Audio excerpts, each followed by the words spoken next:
Hi and Assalamualaikum warahmatullahi wabarakatuh. My name is Hanis binti Sazmi. I am the presenter of my teams. We will be presenting the Promotional of Information Product and Services IMD227 based on promotional tools of Nemo Science Museum. Before we start, are you guys excited about this fun presentation? We will be focusing on these contents. The first one is introduction.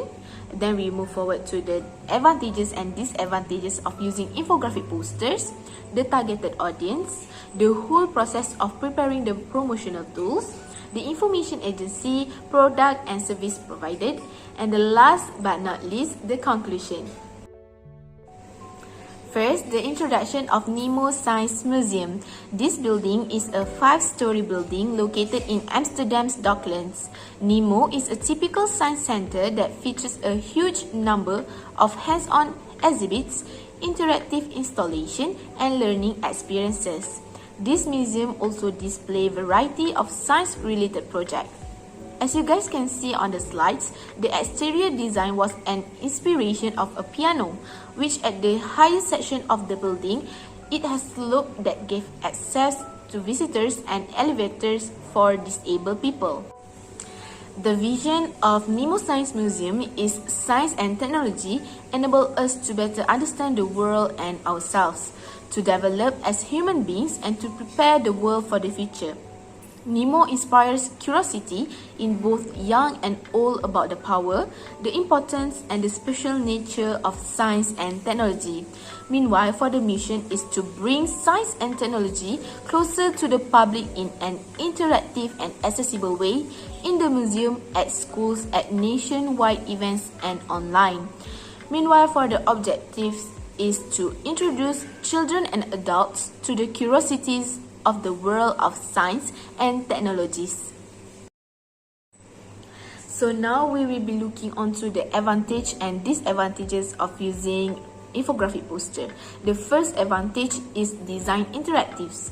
In perspective of approach of design, there is many possible reasons of using infographic as promotional tools better than the other way.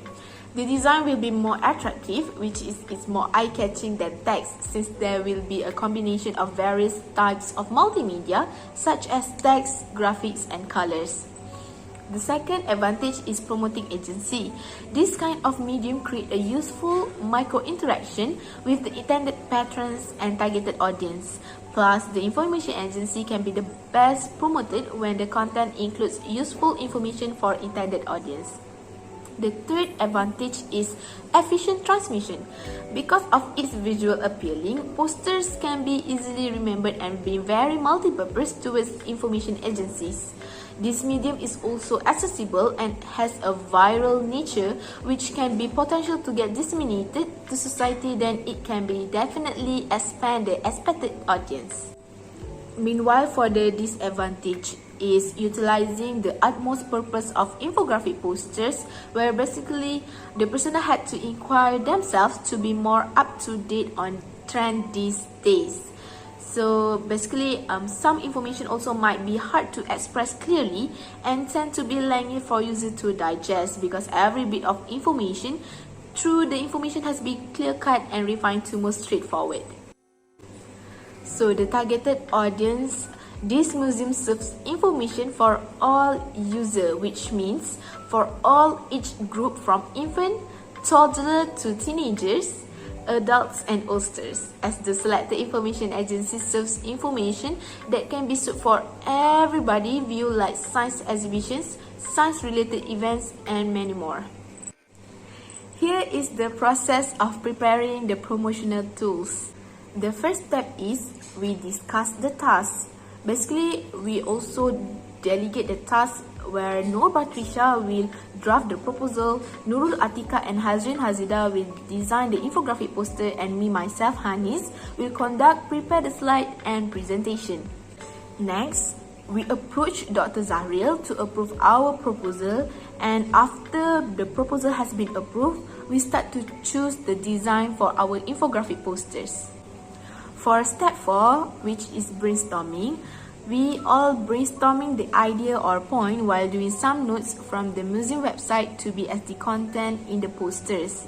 And then the person in charge, which is Nurul Atika and Hazrin Hazida, they choose the font, attach pictures and match the color for content and background. And after they mix and match the whole infographic posters, they present to the team members. After presenting the infographic posters to the team members, we download and attach it to the final report. And lastly, we will submit the report.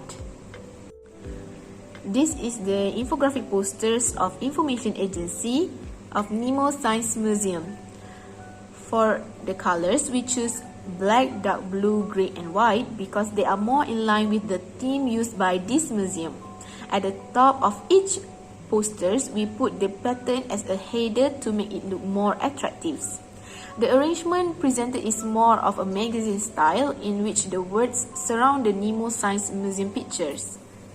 At the very bottom, we include all social media platforms to make it easier for them to follow social media for more information. The same pattern and colors are also used for the infographic posters for products. Meanwhile, for services, we use a lot of pictures since we are focusing on to the targeted audience and make them understand easier what are the services provided by the information agencies. And here we come to the last contents, which is the conclusion. To conclude, Nemo Science Museum is the best agency that is able to implement its intended purpose to the hearts of users and targeted patrons. Plus, the main reason on choosing the infographic poster format to be the promotional tools for the product served by Nemo Science Museum is to attract users' attention by using vibrant tone-colored posters and more interesting element and graphics. And I think that's all from me. Thank you for watching. Bye!